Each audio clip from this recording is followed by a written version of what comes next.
XFM 104.9. Dandy Warhol's Bohemian Like You. It's the Ricky Gervais Show. With Steve Merchant. Yeah, exactly. And Karl, who's turned our microphones on. Can't believe it. Good to see you, Karl. Good to see you, Ricky. Cheers. Cheers. Now, in a fun-filled and music-filled show, we've got music and fun. Yes, looking forward to that. 2 hours, solid 2 hours. There's no gaps. There's nothing. There'll be no dead air. There will be adverts sometimes. There'll be adverts, yeah, but I mean, you know, that's what pays our wages, isn't it, really? Certainly. And some of the adverts I think are quite amusing. Yes. No, I think like the ones that you're on. Yeah. We've got our hip-hop challenge, we've got Song for the Lovers, Song for the Ladies, we've got a film review. So magnificent. Had any calls about that, Rick? Any maybe Channel 5 or someone onto you? No, they haven't. No, that's strange. That's weird. No, but I think it's a bit ahead of its time because it's very unique. Sure, it's not like other film, is it? It's sort of like it's a bit out there. Yeah, anything caught your eye this week, Steve? Rick, I know both you and I are kind of obsessed with these people who believe in people who can predict the future or have got contact with the dead or whatever. Yeah. And I know Mystic Meg's a bit of a nonsense, but people do take her seriously. And on the cover of the Sun today, Mystic Meg won me 15 million quid. Wow. Right, you're thinking, that's a pretty amazing claim. I know that Karl believes in Mystic Meg and all that sort of rubbish, you know. You're thinking, wow, here at last is proof that she has got powers. And you wondered to yourself, well, maybe she predicted the numbers specifically, you know, that would be a hell of a... just to him. Yeah, which is incredible, which is absolutely incredible. And so there's this guy, lottery mad Tom Naylor, he's a lorry driver, right, he won 15 million quid. Yeah. He says, I always read my horoscope in the Sun and follow the advice. Basically, what Meg said was, keep a lottery ticket in a yellow mug to add luck. So you're thinking, right, okay, so he's kept his ticket in a yellow mug. That's still pretty extraordinary. Yeah. I didn't have a yellow mug, says Tom, so I put the pages of my map book, I put the ticket in the pages of my map book, which is yellow. Right. He's used the yellow. No, he's used the yellow. Yeah, no, see, I don't know much about how Mystic Meg works. I'm assuming maybe there's some kind of pseudoscience that she applies. Yeah. I think if she'd said, put it near anything yellow, fine. Yeah. She said, put it in a yellow mug. That's pretty specific. Yeah. From that, he's thought, well, I'll ignore Meg's advice. I always do what she says. If she says put it in a yellow mug, I'll put it she's had two sort of like, you know, points of reference there. The descriptive, the yellowness of the object and the object itself. The noun should be a mug. Yeah. What's missing in the yellow book is the mugness. The mugness is one of the It's got lots of bookness, but it wasn't the bookness that gave him the 15 million. So, exactly. I reckon Mystic Meg won me 7.5 million. Right. Would have been a more accurate. Sure, yeah. So, I mean, I don't know. Karl, do you think that that's pretty spooky? And weird, unnatural stuff? So, I'm just a bit livid today. I wasn't really listening to what you were saying. Not paying attention? Yeah, sorry. Okay. Do you want to notify us before, we ask you questions? You are giving to us, go on. It would have just been nice if you would have, like, warned me you were going to ask me about it. I'm just a bit livid. Go on, what about? Have I done something? Talk about no, not you two. Just a bit livid. XFM 104.9. Stand clear. Adam F, MOP. We all know whose dad Adam F is. Who was it again? We all know who's Adam F's dad of. We all know dads. Do we? Rick, can you keep filling? Because I've realised I've left my mobile phone on, and the kind of calls I'm going to be getting on a Saturday afternoon. Yeah, I'll just keep... No, it's just...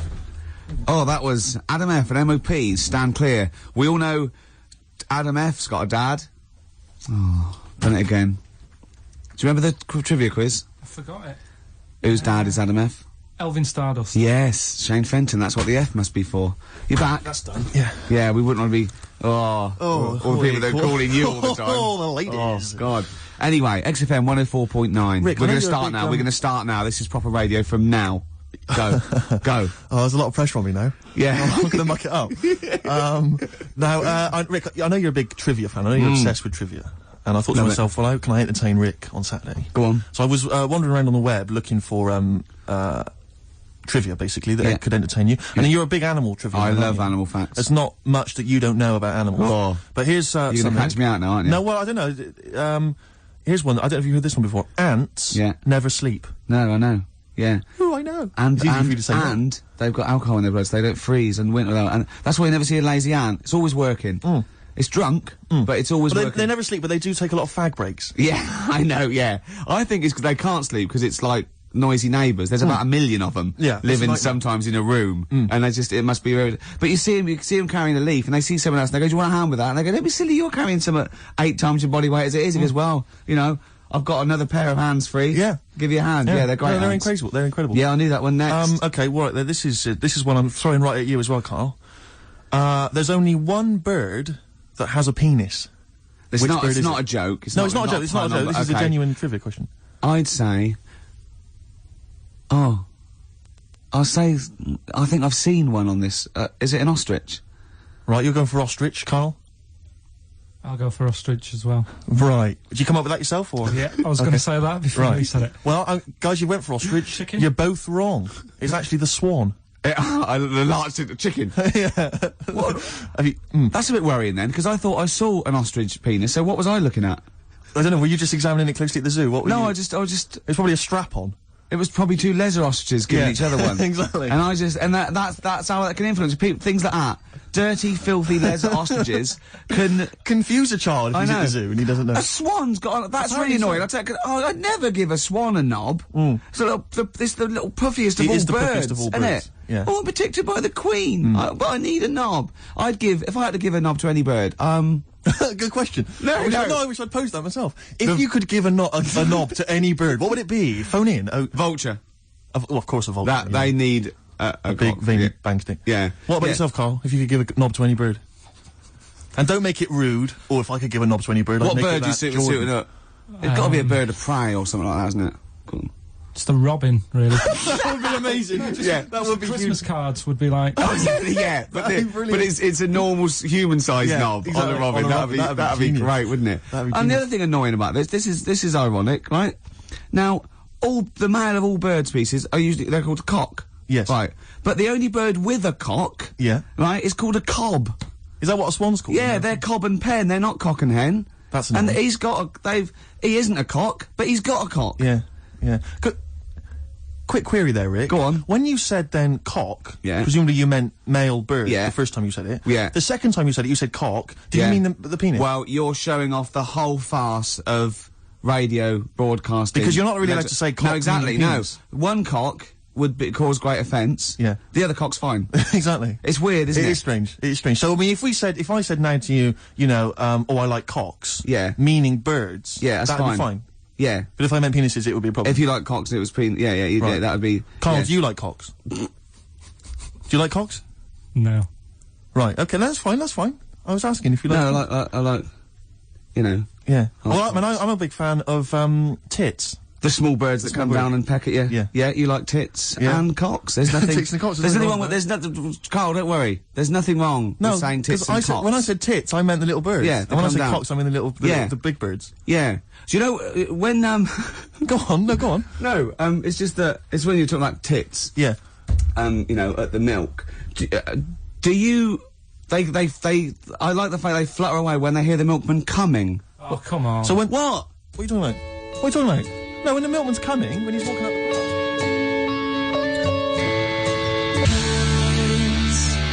path. Ash, and sometimes, lovely song. Got to apologise to our producer there, because he was worried about... There was nothing wrong with it. It's just like saying, you like watching birds in the garden. It's just that I think you're better than that. I know, it's cheap, isn't it, to say, I like tits. Yeah, I like cocks. So, we're a bit more literary now. One of my favourite things is Fanny by Gaslight. Really? That's interesting. That's interesting. I'm a big fan of Moby Dick. The book, Moby Dick. Yeah, not the medical condition. There's nothing innuendo. No, it's the big, horrible thing that used to swallow semen. Yeah. Now, in the winter... Yeah. Steve. Go on. There's nothing I like more than to keep my hands warm in a muff. No, sure. You mean those kind of furry things that sort of classy-looking ladies... Yeah, posh ladies often put their hands... when you have a nice, party and they're all leaving... Party, winter party. And you might take the wrong hat or something. There's nothing I like more than to see two posh women with their hands in each other's muffs. Oh, that's always a fun And they're going, oh, this must be yours. Yeah, that is always funny. Yeah. That's always funny. Yeah. But, seriously, no, I'll stop this, you're right, I've got a... I just remembered that my favourite Beatles song is Come Together. Yeah. Now, we're going to stop this now, Carl, because it's childish. You're right, I've got a philosophy degree, for Christ's sake, and it's about time. Who's your favourite philosopher? Do you mind me asking? Well, I would tell you, except when I ever talk about it, I go into a Cockney accent. Really? So it can be like, my favourite philosopher, I like a bit of Kant. Right. Is that Immanuel Kant, the philosopher? Yeah. That's strange. Yeah. That's strange. What's his name again? Kant. Oh, yeah. That can be weird. Can be strange. Look at Carl's face. Look at his face. Look at his face. Join in, Carl. Oh, undo your trousers. We'd be like Stan Boardman when he told the Fokker joke. Yeah. We won't do local radio again for 10 years. Ian Brown, dolphins were monkeys. Yep. Before that, don't know what that was. I'm still pissed off that swans have got cocks. Yeah. It's a waste. It's a waste of a knob with a swan. I know what you mean. They don't know what they're doing with it half the time. Now we've got some great. Do you remember? We're stopped all the silly innuendos now. But do you remember? I think it's because they've got a long neck, and to balance them properly in the water. A counterbalance. What are those things that boats have underneath? A rudder. No. Yeah, you know the keel thing. Yeah, the big. Maybe. Yeah. Do you know what I mean? It might be. You might be right. Yeah. Balance. What about? But ducks would need one as well, wouldn't they? Ducks don't. Because they've got short necks. Oh, I see what you mean. It's the necks. Yeah. So hold on. So do you think that's long necks, long knob? Don't look at me, Gervais. That's Steve. I know. No. Sandy Toshfeg's got a tiny cock, hasn't she? But she has got one, which is interesting. That's libelous. Yeah. I'd just like to say now that Sandy Toshfeg has never had a knob. No, she's not. But you're not lying about the neck. No, she's got a little neck. That's fine. That's clear for all to see. I just remember a bloke I saw on Opportunity Knocks once. Opportunity Knocks? Yeah. It was a pianist who, well, it's true, and his name was Wayne King. Do you like Wayne King? Carl, what's your opinion on Wayne King? I don't know his work. You're not a fan of his work? Okay. No, that's fine. Carl, we asked your opinion, mate, and you've given it, and that's all we can ask for. Oh, no opinion on Wayne King. If you're a fan of Wayne King at home, please get in touch. The email address I had, ricky.gervais@xfm.co.uk. What was the number again? 08700 800 1234. You know, if you like Wayne King, or if, you know... No! Oh, what are you talking about? We're asking someone's music opinion. It's a music station. What? You're going to be like this all day. Let's talk about you and your girlfriends again. I think people enjoy that more. Oh! Wow, you are grumpy. Why are you grumpy? You're all grumpy because you've been loaded. Come on, tell us. Come on. I think I've got SAD. What's that mean? That thing when it's Sade. When it's dark outside and you feel depressed. Oh, yeah. I think I've got that. But you're from Manchester, aren't you? Isn't it like pitch black there all the time? Isn't it like which country is it? Is it Iceland where it's like dark all year? The land of the mole people. No. Yeah. I was telling Steve before. In fact, I'm not going to bore you with it. Go on. What were we saying about Wayne? Well, you bored me with it earlier. Can't you bore him with it? Yeah, it's only fair. What were we saying about what? Wayne King. Oh, Carl, play a record. Oh, that's disgusting, Carl. You're a pervert.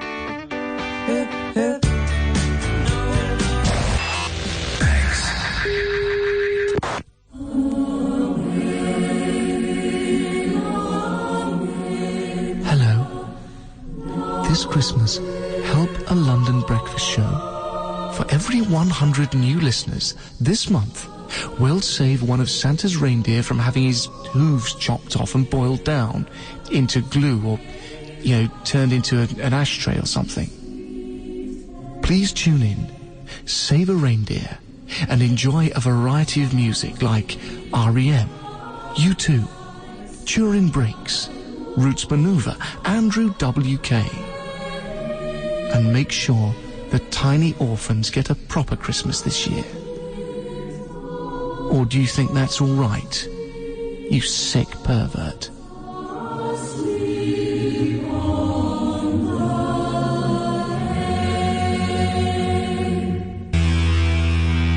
Liquido, play some rock. That's what we're doing, Steve. We are indeed. Before that, Weezer, Island in the Sun. Can I just ask Carl a quick question? Yeah, why does he swear so much on radio? No. Carl, did you see that film last night, Gaylord Say No? Yes. Oh. What were you watching that for? Yeah, weirdo. Oh, you're always going to lose with that one. Rick, did you see that film last night, Gaylord Say No? No. Ooh. Oh, no. Yeah, you're a Gaylord. Oh. That is actually the official way of finding out if someone's gay. That's how Oscar Wilde got caught. That's exactly how he got caught. Yeah, they went, well, we got no evidence the arm was okay. Anyway, cheers, my lad. Oh, before you go, Oscar, see that film last night? Gaylord Say No? No, take him away. Yeah. Take him to that bender downstairs. Take him out of my sight. That is how they got him. Yeah. That's the official way. Yeah. Children in Need last night, Rick. Oh. watched a bit of it. Did you watch any of it, Carl? It's awful. It is pretty bad. It's the worst thing ever. I mean, I've said this before. The thing about Killing Needy, it makes the whole country and BBC One for one day into just one big school fete. Yeah. Do you know what I mean? It's so pathetic. The entertainment is ill thought out. It's just boring. I'd prefer it if they just made everyone pay £1. That'd be fine, yeah. And they make more money and we wouldn't have to sit through it. Just add it to the licence fee. But surely surely that's just a taxation that we should, But that's as fine. opposed to going through this nonsense of seeing people from West End musicals who aren't selling come out and do a song. Yeah, of course. God. But it's just that they may as well, because I know there was Terry Wogan at one point going around the audience with a bucket, just rallying it, getting up members of the audience to put loose change in a bucket. This is national television. Yeah. I'm watching, they've already had to sit through 3 hours of rubbish, now you're making them pay for it. Does he get paid? I don't know if he's done it for I know, there's a lot of people who go on there, though. All the pop acts that go on there, they're all plugging a new single. Of course, but that's... It's like, it's this mask of this charade of charity, but they're all plugging a single. Yeah. It's just pathetic. It's utterly ridiculous. They may as well bring on a big tombola, and guess how many kind of pennies are in the jar. How did Pudsey lose his eye as well? Well, you get another one out if you're not careful. And, I watched it quite late, because we just had it on in the corner, we were chatting and stuff. And, about 1 o'clock in the morning, okay, they'd been promising this for ages. It was a couple of sort of Hollyoaks stars or something, male stars, were going to be part of a male striptease. Yeah, a full Monty type thing. I turned that off. Yeah. I didn't want to watch that, Steve. Do you know, it's the way I said it'd been promised it for ages. It was like 1 in the morning. Almost Carl's like he's been staying up. Yes, well, Carl's got to measure me, Carl. That's a bit weird. Yeah. Did you see that film last night, Gaylord Say That? No, but the point was, the thing about the, are you a Gaylord tied to a tree? Yeah. Yeah. There you are, then. There you are. That's Done another piece of evidence. Really done me. But no, seriously, so they bring on these, this male stripper kind of gang come on, like, firemen or whatever. And they come on, and they're like, cut to the audience, and there was one woman just putting her glasses on. Like about a 4-year-old woman. It was 1 in the morning, she'd fallen asleep, and her friend had gone, Agnes, quick, put your glasses on, wake up, they're getting their cocks out. And I mean cocks. Yeah. And they did this striptease, right? They did this striptease, and I have to swear, right? They went right down to their underwear. They had these kind of, and they were just flashing their arses. It was, and I was thinking, this is for kiddies. And it was obscene. It was utterly obscene. I was at 1 in the morning, it's not. What are you talking about? It was appalling. It's the charity is. No, but it was offensive. I was offended by it. It was the BBC, it was charity, and there were blokes with their todgers almost out. Yeah, but the fact is, but it's post-Watershed. You can have any event and give it to anything, can't you? No, that's not right. It's for children. Because a lot of children will stay up and watch that. Their parents will go, yeah, it's fine, you can stay up and watch Children in Need. That's for kids. Yeah, but then arses aren't, It was, but it wasn't just arses. They gave the impression they were fully nude. I mean, thankfully they weren't. I made a close inspection, but it was obscene. Yeah, me and Carl are looking at each other. Yeah, you're looking at each other, gazing into each other's eyes. Just for 1 week only, we're back at score. Okay, there's innuendos. We laugh when we say the word bender, cock. Tits meaning birds. Carl and Ricky sitting in a tree. Kissing. Rick, have you been enjoying Bubba Sparks' current hit, Ugly? You're ugly. Oh, I'm ugly. Ugly. A song which means nothing to me, actually. I can't relate to it at all. I have. What do you make of Bubba? I like Bubba. He's a sort of down south kind of rapper. I know where this is going. I bet you've got a little bit of Bubba in your hip-hop challenge. Well, we did have the hip-hop challenge a couple of weeks ago, but I lost. So basically, we're just playing a favourite hip-hop track of ours, aren't we, each week?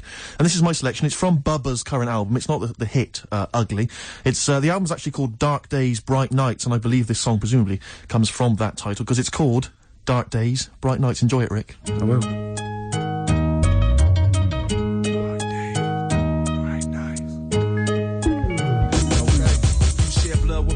You deserve an explanation for the hell that you endured while helping me reach my destination. In this effort to bless the nation, I might have did more harm than good, but I always showed you heart. That sets my blood apart from wood. Man, I love the darkest hood, but also the brightest suburb. To think I'm gonna despise the folks just cause I'm broken white is absurd. I'm told be tight, you get heard, but I don't hear my vinyl spinning. Yeah, we found some distribution, but bet the grind is just beginning. Cause these bright nights still lead to dark days and vice versa. Even if Greg Street don't play it, I guarantee you a nice purchase. Frankly, I'm quite certain that I'm the livest out there making love to the truth inside that vocal booth without care. I won't even talk about stabs from angry alleged rappers, cause every time they get confronted they try to give you head then dap you. This one really don't need a hook, but Shannon say it might be a single, so I devote this to my life so much more than a catchy jingle. Dark days, bright nights. For that outside of the thing, you know what Bubba's life is like. Bright nights.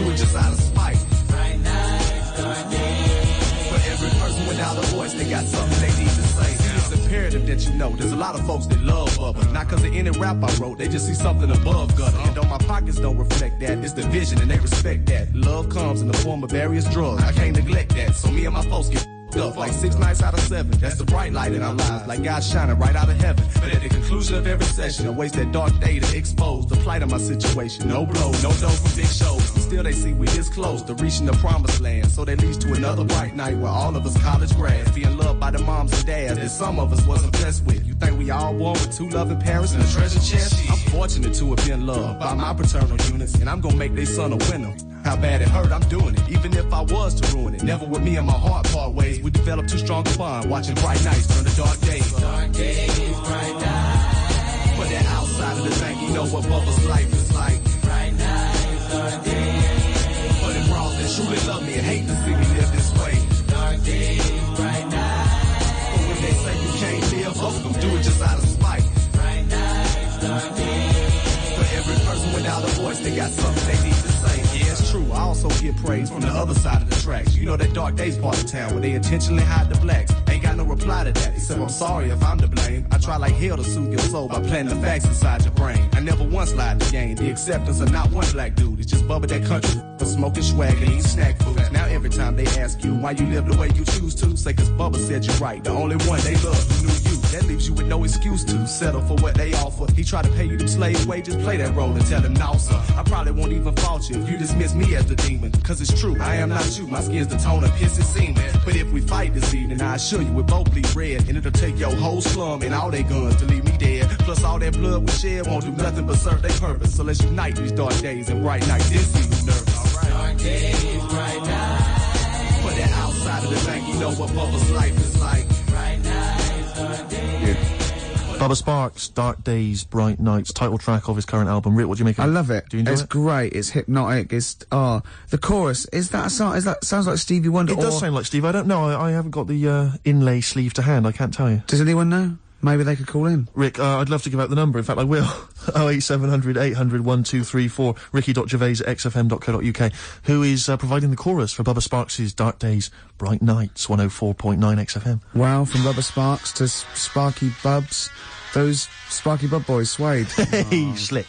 Strokes, last night on XFM, 104.9 before that, Suede. Absolutely. Beautiful ones. Fella just phoned up and said you were talking about waterfowl before. The only bird with a penis is the swan. Mm-hmm. And he said that it was worried him about the ugly duckling. They'll go about, oh, he turned into a swan, but ducklings, they're not called ducklings, they're called cygnets. I pointed out that the swan in question didn't understand, because he thought he was a duckling. Yeah. And that all the other ducks sort of laughed at him because he was all gangly and everything. But they turned into one and he realised, oh, I was a swan all along. Yeah, the ugly duckling story got me through so many bleak nights as a child. You couldn't wait to one day turn into a swan. Still waiting for it. So you can have a knob, presumably. So you can have it, yeah, cool. Yeah, because, look, Carl, look, don't worry, 'cause it's a nice little, no one's going to complain about this. This is lovely, childish, lovely little innuendo. There's nothing nasty or vicious, there's no hate. Anyway, off air, you're a different kettle of fish. You were trying to get us with the Gaylord's joke. Yes, he was, and he tried to do this. We'd done the Gaylords. Do you see that film last night, Gaylords Say No? Carl, trying to get his own back, went, did you watch Gaylords last night? Brilliant. It's got to be, did you see that film last night, Gaylords Say No? And then you say no, and we all point and laugh. Oh, I was going to ask you, is it true he's leaving Friday? Robinson Crusoe. Nice one. High five, Rick. Oh, he got you right. He got you the right one there. I don't know what that means, but he did. Anyway. Yeah. We were talking about children in need, Rick. Oh, yeah. And, Carl, what's wrong with you? He's just got it. Go on. Yeah. We were talking about children in need earlier, and, as I say, I'm not a fan of it. And this is a couple of years ago, I was working, and I had to drive up to Blackpool. Oh, yeah. And so, it was Comic Relief night, it was a Friday night, and we were listening to all the different kind of BBC radio stations, because they all cover Comic Relief, they all sort of link up as one big thing. And, I think this was maybe like, sort of, I don't know, BBC Solihull or something. And, they've always got like, they've got this one guy in the studio doing all the DJing, and, there's some bloke who's sort of outside the BBC with some kids and whatever else, kind of doing a live link up, and the guy outside was Steve Baxter. I forget the name of the DJ inside. I love the fact you remember this man's name. Well, it's important because, we're listening, and the guy in the studio, he's to, and he's chatting away, and he's going, got a signed picture here of the Spice Girls. All the girls have signed that. So the highest bidder gets to win that, and you have that. And I seem to have run out of words. He just said, I seem to have run out of words. And we were like listening, right? Okay. And he just went, I seem to have run out of words. I wonder if Steve Baxter's got any for me. And Steve Baxter's just outside, like, obviously not ready, just going... Didn't have any words either? Yeah, no words. Well, who's got all the words, then? It was wordless. I don't believe it. He's probably used up too many words in the first hour. Exactly. He just used all the words up. And he didn't want to repeat himself. Exactly. So he just thought, that's it. There's a hideous blunder. So we were enjoying that and the work of Steve Baxter. And we were driving along, and then we were driving, and we got stuck in this jam on the way up to Blackpool.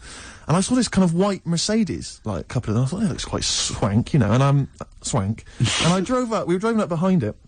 And the number plate was something like, I can't remember exactly, but I think it was something like Orv 1. I'm thinking, interesting, Orv 1, you know. So we're driving alongside, who is driving? No, actually, it wasn't a driver. There was a guy driving it, in the front seat, asleep. Green Dog. Keith Harris. Really? Keith Harris was there. Orville, as I recall, on the back seat. Oh, no. I couldn't believe it, yeah. Was asleep, or...? I think he was asleep. Just knackered. I didn't see Cuddles, the crazy monkey.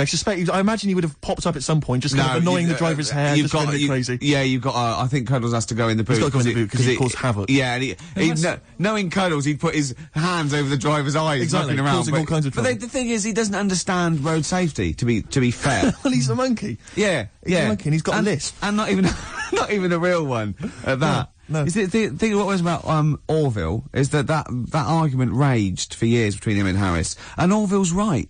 He can't fly. He can't fly. Yeah. So I'm worried that Harris will lull him to full sense of security. But you can fly. Yeah, and then when Harris is out, Orville will climb onto a chair, onto a windowsill, basically think he can fly, and just plummet. Yeah. To his death. Just a quick point about Orville.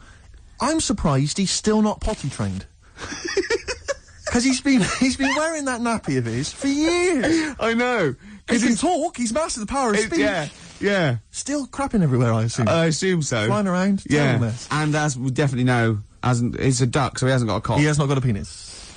Penis, sorry. That was a mistake. There, I did say cock. Did you mean penis, though? Yeah. You shouldn't have said that, Rick. I'm really sorry. You should have pretended you meant bird. Oh, I'm really sorry. Oh, we're going to put your fingers in your mouth like this, Carl. Right? Put it apart like that. Right. Now just say bucket and spade.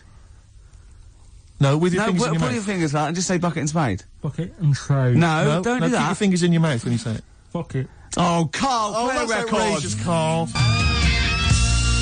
Smashing Pumpkins, Untitled on XFM 104.9. I just got to tell you something, Steve. Remember, at my birthday party, my girlfriend had bought me one of those, arcade games. She put money in a pub. Oh, it's a quiz machine, though, Quiz machine, yeah, touch the screen. And we're all playing, but Steve, with his general film knowledge, people were getting like 100,000 points and getting through, right? Steve got something like 8 million. Right, listen, I got the top score on a movie trivia quiz game, right? Who's the geek now? Yeah. All right, Carl?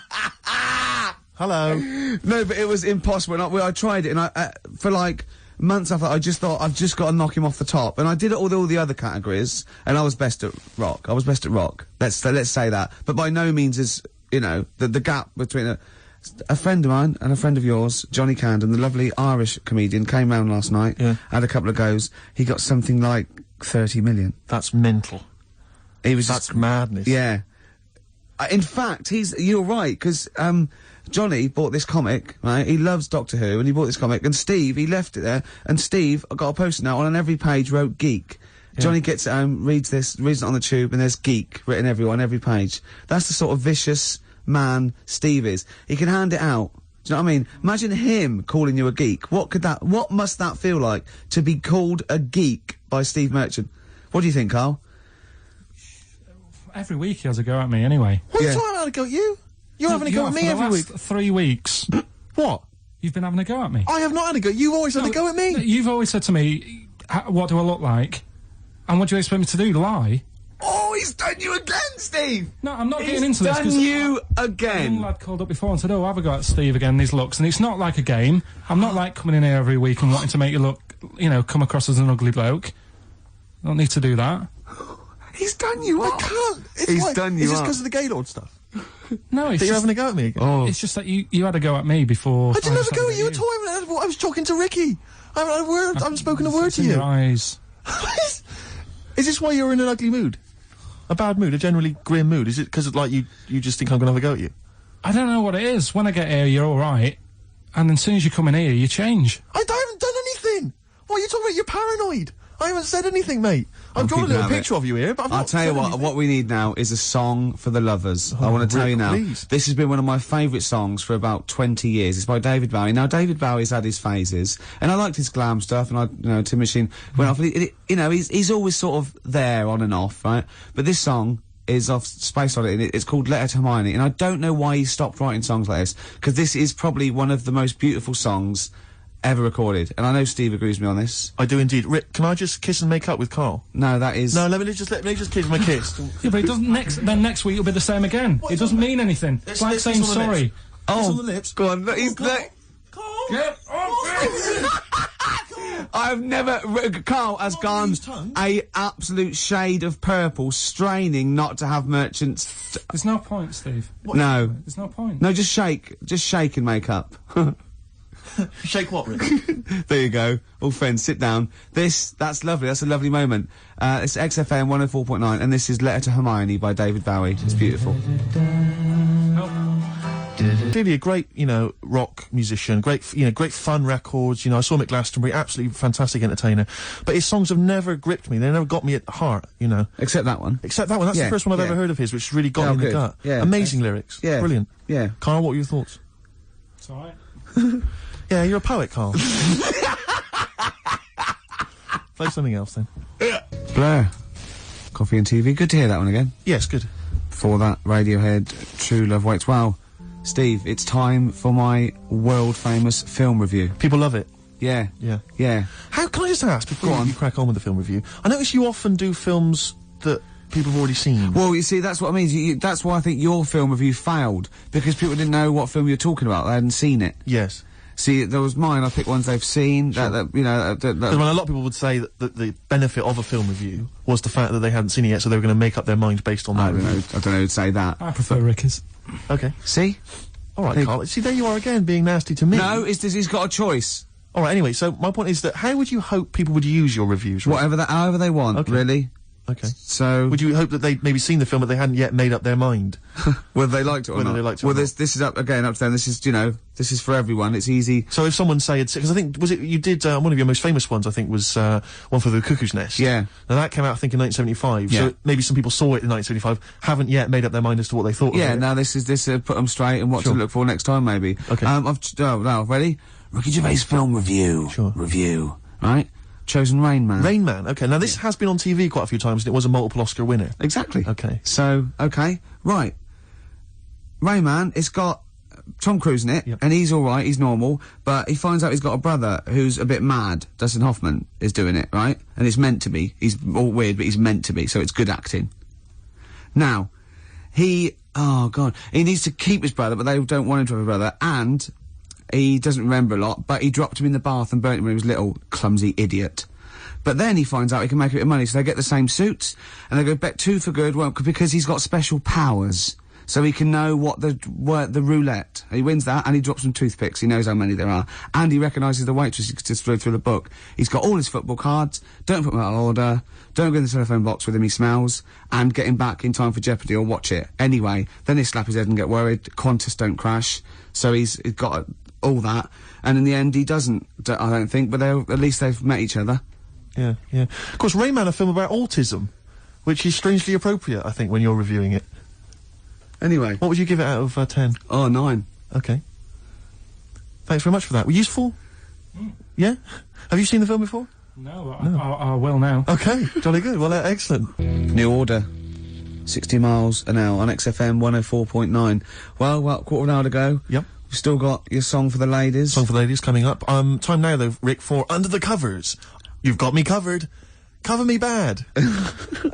Which is when we play a cover version of a well-known hit. Just see the sort of effort that goes into the show. It's a lot of work. We've learned something. We've learned the only bird with a penis is the swan. Swan. We've had an interesting anecdote where he saw Orville. I saw Orville. Yeah. Keith Harrison. We've had a film review, Rain Man. Informative. An award-winning film I reviewed today. Yes. So that was an Oscar winner. Carl. Ants. There's been things about ants. Ants never sleep. Yeah. If you missed the beginning, you won't know that fact. We've had various songs, music, and that.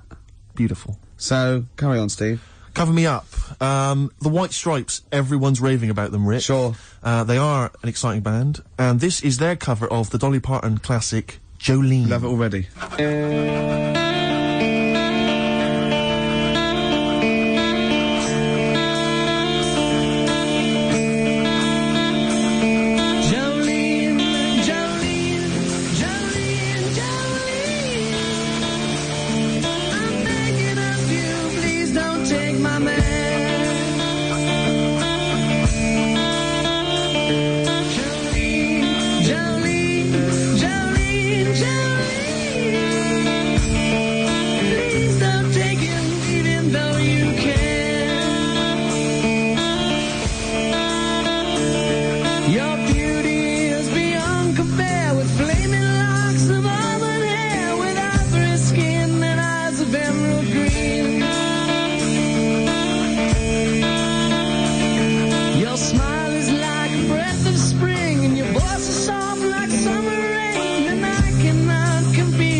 Stripes and their version of Jolene. What did you make of it, Rick? I loved it. Loved it. Good. I want to ask Karl a question, though, because Karl sometimes in awe of this newfangled world that we live in.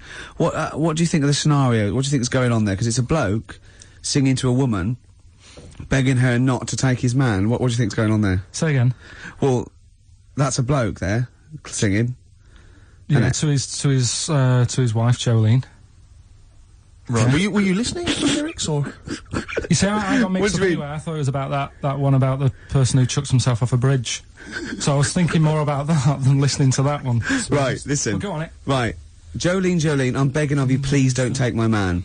You flaming locks of auburn hair, even though you can, don't. He's all I've got. You're a beautiful woman.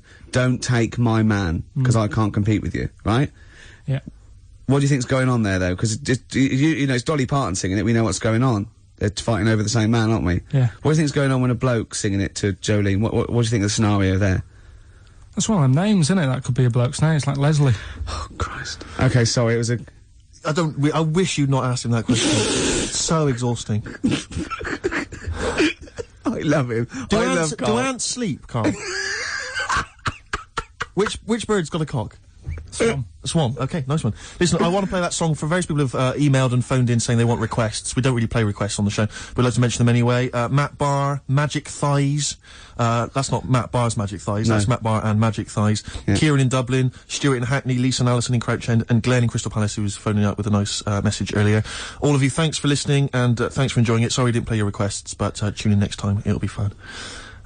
Anyway, I just thought I wanted to say, really. Here's Tragic. What's tragic? What did you want me to say about that song?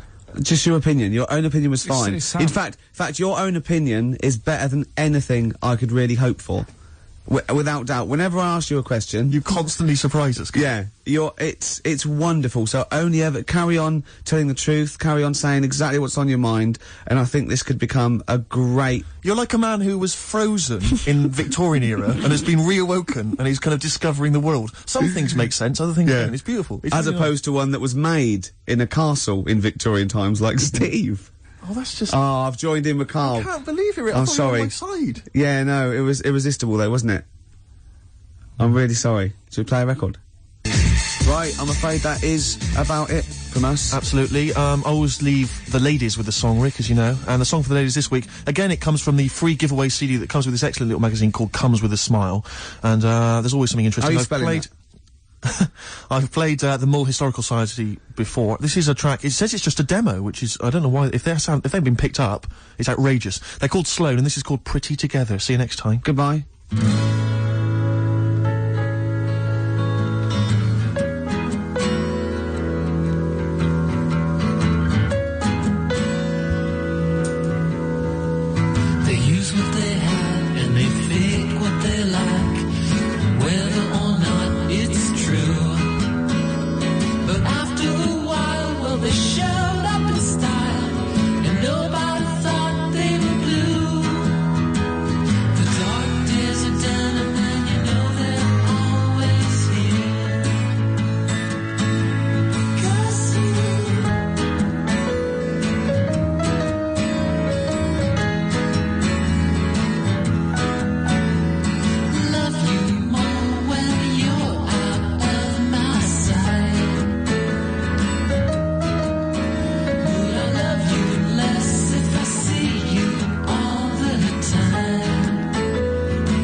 Sum 41 and In Too Deep. If you're listening now, you're in too deep. It's the Ricky Gervais Show. Run for the hills. Oh, no. Classic. Yeah. With Steve Merchant. Yeah. Whose birthday it is today. Yeah. So someone never listened before and they heard that link. They're thinking, great, it's proper radio at last. XFM 104.9, just gone 1:05. Steve, Do you want some great music today? I'd love to hear some great music. Well, I've brought in some good stuff. I've brought in Oasis, we've got Radiohead, I've got some Dre, I've got some Alba, I've got some Jimmy Webb. I'm looking forward to that. Yeah, you know, we're keeping it real. Oh, absolutely. Yeah. I've got Charlatans, I've got Nirvana. Any Sade? There's no Sade. No, that's a shame. No, but I've been looking through the library and I have found 4 non-blondes. Brilliant. Looking from yesteryear. Looking forward to that later, Rick. Yeah. It was Karl, it was you that worked out the maths and worked out I was 28, because they just worked out I'm 27. You are 27. No way. Yeah, I asked you, didn't I? And I said... But what I sort of questioned was, I said, well, if you're 27 today, that means last week you were 26. Well done, yeah. That's irrelevant. So therefore you assumed that I must be 28 then? Yeah. Whereas I assumed you were using, you know, your knowledge of maths, such as it is. I wouldn't do that. No, sure. Wow. I actually got lost in that conversation because I genuinely didn't know what he meant would mean last week you were 26. I don't know what that meant. I don't know what it meant. Wow. Well, it is Steve's birthday. But he would have been 26 last week. Sometimes you genuinely frighten me because it's those staring eyes. There's nothing behind him. It's this little bald head. Looks like Davros looking at me. Genuine fear on his face when he enters into a conversation with another human being. What bit don't you understand? If he's 27 today, he would have been 26 last week, and he doesn't look 26. He didn't look 26 last week. He looks older than 28 today. You've started on his birthday, you're still having a go at him. Karl, I don't look like the kind of hot stud that I actually am, but face facts, that's the truth, mate. Yeah, live with it. Get with the programme, jeez. Well, let's have a little bit of cake. Okay, oh, that's appropriate. See the what it birthday. But you mean the band, don't you? Not the cake. You haven't actually bought a cake, have you? Got anything at all? Cake, short skirt, long jacket, sort of fashion, sort of. Sure. Single. Yes. Yes. Yeah. Oh, I just remembered something, right? Think that, like, short skirt, long jacket. Once I was watching daytime TV, I was unemployed. It was the early days of, you know, it was about mid-80s. And, who was hosting? It was sort of like one of those Eamon Holmes and someone, or like, you know, like Richard Jupiter, but, you know, not as good, not as, and, the link, she went, well, after the break, Leo Sayers popping in, tell us about, clothes for the shorter man. I stayed tuned. He came on. He went, Leo Sayer? Yeah. He went, wear a short jacket. Why wear a short jacket? Optical illusion. You're going, well, that jacket, it couldn't be a foot long, because that'd be mad. So it's 2 foot long, so he's 6 foot. So I'm looking at him there. I'm looking at him. Don't get too close. Just look at the jacket. How tall are you, Leo? Well, work it out. Yeah. This jacket's presumably about... Isn't it? Yeah. Yeah, of course it is. Yeah. Yeah. But Leo, you're famously quite a short man. In fact, I saw you on TV talking about clothes for the shorter man. No, but look at the jacket from there. Yeah, you must be about 6 foot. So you had to walk round looking like a bullfighter, just for this illusion at like 50 paces. What's the other thing about stripes? Is it... Yeah, horizontal stripes widen you. Make you look fatter? Yeah, right. Yeah.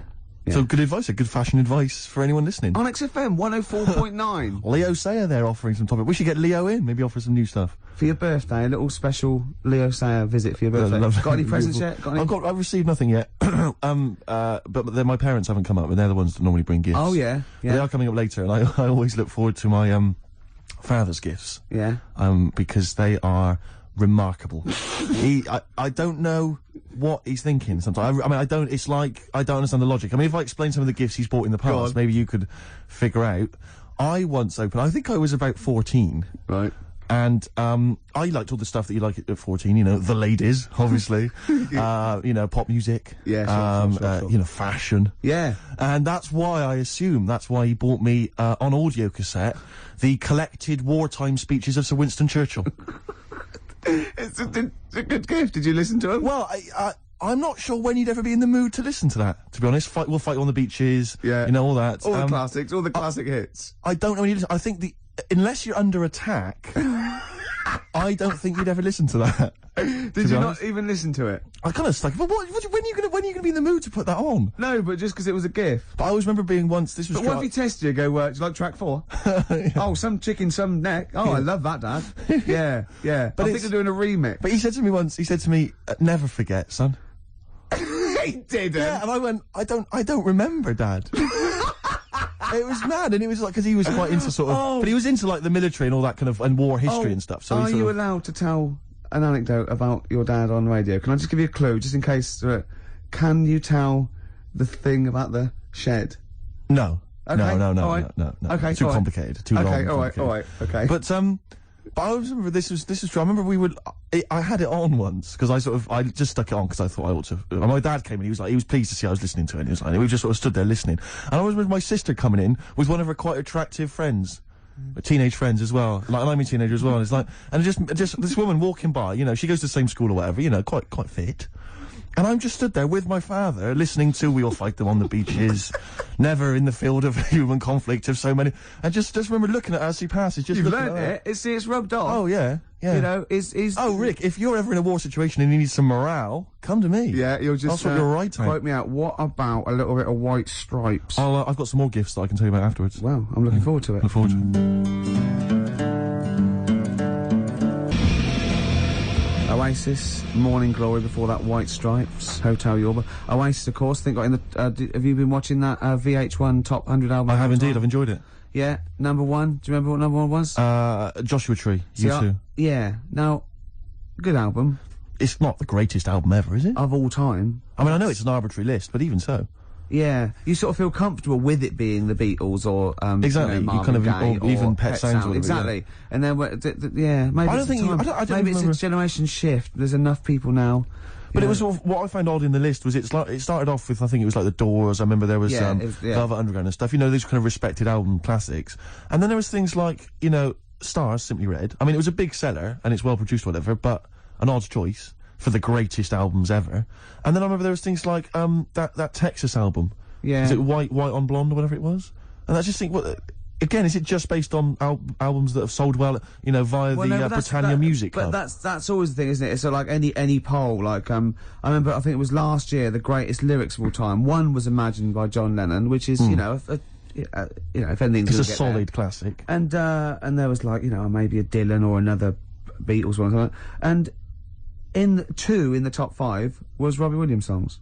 Robbie Williams songs? Yeah. One of the worst lyricists ever. Well, just not the worst, just a collection of words. Yeah, just, annoying, yeah. I think, you know, and it was that thing, a man, 1,000 fags, you know, like I'm a dad, and there's gonna take you to the bridge. Postmodern sort of. Yeah, but that's a reflection of the sheer weight at the moment, isn't it? So it's always gonna be, 4 of all time, and then the biggest thing that year. That, you know, I suppose so. But that's why Coldplay and Travis again, and they're good, but I mean, you know, I don't think they'll be at the same position next year. No. I think, you know what I mean? Yeah, it's just But it's just, I mean, I get frustrated with those lists because they just always seem so arbitrary. I think we've forgotten we're on the radio, because that was a pretty boring link, wasn't it? Because we're just talking like we're alone. A lot of people probably haven't even seen the VH1 show. Yeah. Not interested in the late Are we losing it? Are we, you know what I mean? Listen, I'll be honest with you, Rick. It's my birthday today. Last night I went out. I got a little bit wasted. Yeah. So I'm hungover this morning. I didn't get to bed before 11. Right, so it's like too much no, I was pretty wild last night. In actual fact, and I have to say, I went to God knows how many units I had. I went to the Monarch in Camden. Monarch, yeah. There was some kind of groovy night on. I went to the door. I got a load of mates with me. I said, any discount for XFM DJs? You didn't really? Yeah, I did. I was a bit drunk. He went, who are you? I went, Steve Merchant, Ricky Gervais. He went, Steve Merchant, brilliant. You can come in for free. No, he didn't. Yes, he did. I swear to God. He said, yes, you did. He said, and I said, what about mates? He went, it's £5. They can have a £1 off. He said, and I think basically, but basically, Rick, I think I also agreed that you'd DJ there.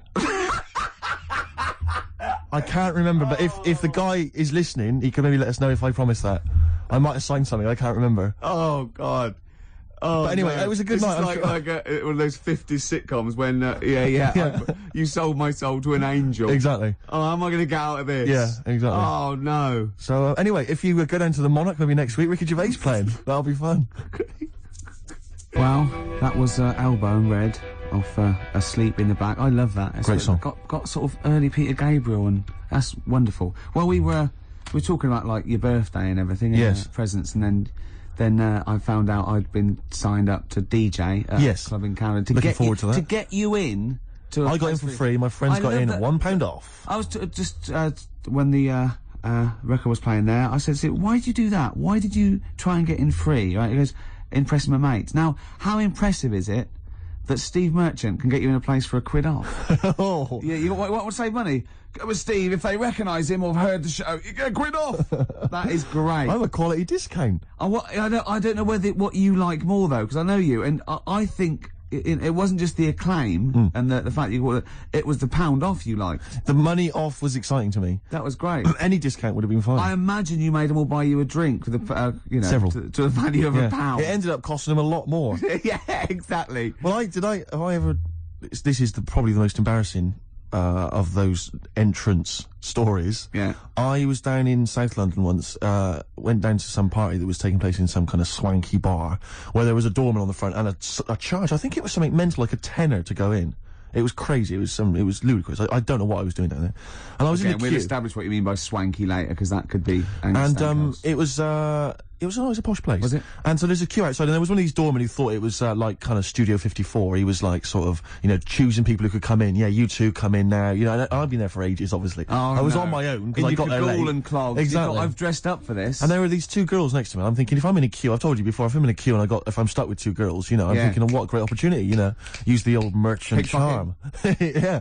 And so I'm there, and I'm sort of thinking, and I kind of sort of give them a nod or whatever, a wink. Yeah. They're loving it. Yeah. They move to the back. They're putty in my hands, really, because you can imagine. Yeah. And I thought, well, to really seal this off, I'll get us in. Like, I'll sort of skip the queue. So the guy sort of coming along, he's picking people off, the doorman, and I just grabbed him. like that. And I said it so everyone could hear.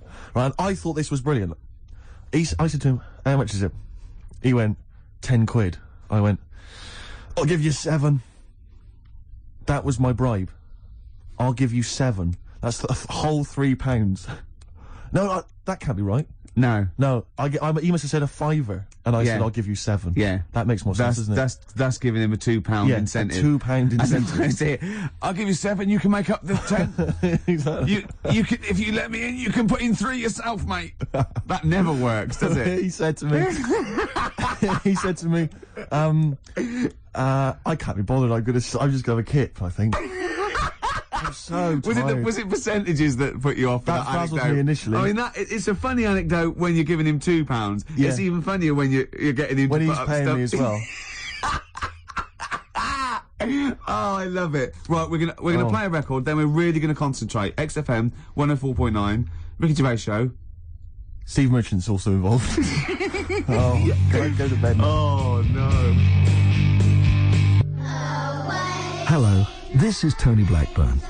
It's the time of year when I like to help somebody far less fortunate, or dare I say talented, than myself. I'm talking, of course, about Christian O'Connell's Breakfast Show. You've heard it. It needs all the help it can get, doesn't it? So this Christmas, help a London breakfast show. I won't, because I actually don't give a toss. But you crackheads might. Cypress Hill, Superstar, still to come. We've got such great bands as New Order, Ash, Nirvana, Radiohead. Song for the Lovers at about 2 o'clock is a beautiful song by Jimmy Webb, Lovely, Steve. looking forward to it. Now, it's Steve's birthday, it's XFM 104.9, he's 27. Yes. We're both a little bit hungover. Yes. Now, every link we've started hasn't really sort of... It's not really come to fruition, if I'm being honest. Nothing's happened. I mean, sometimes they're just all out, there's just blunders in them. Yeah. Or like this one, we've already run aground. Yeah. I think it might be a mixture of us, like we've been on this station for a little while, we're losing the will to live. Bored. But we're going to buck up our ideas. Can I just ask a quick question? I said buck up, by the way, just in case. Can I just ask a quick question though, because listening wants to complain. My birthday today, and therefore last night I went out, and that's my excuse for being a little bit tired and a little bit hungover. Yeah. What's your excuse? Because you didn't come out. No, I know. I mean, you conscious you had the show today. What were you doing? Staying at home just drinking? Yeah. Having a little couple. Me and Jane went what time to did say you go to goodbye bed? to someone about 1. Well, that's stupid. What I'm saying is, no, I mean, it's your name all over the show. I'm a nobody. I got no reputation. Yeah. Although, thankfully. you get £1 off in most clubs in Camden. True enough. I think just drop... If anyone out there, if you're sort of like tall, sort of... I'll answer your birthday, but I'm just got to do a description. This is nothing nasty. It's pretty. If you're sort of like a lanky sort of geek, and you can do a Wurzel accent, then maybe you can pretend to be Steve Merchant and get in £1 off. Is that all right? That's fine, Rick. Yeah. No, because some people would take that as a personal... That's offensive. Yeah, Sure. yeah. So we were talking about... Should we play a record? Is that link too long already before we actually got to something? I'm already bored. Carl, we've got to get to something. We've got to do something. Why don't you contribute something? You've been silent. Now that is scraping the bottom about It really like, is, we're in trouble. Oh no. Oh, we're failing. Who can we bring on that's surefire, always delivers, audio snappy? dynamite? Yeah. Carl. The big guns. Come on, Carl. I was just thinking, there is nobody else who looks like Steve.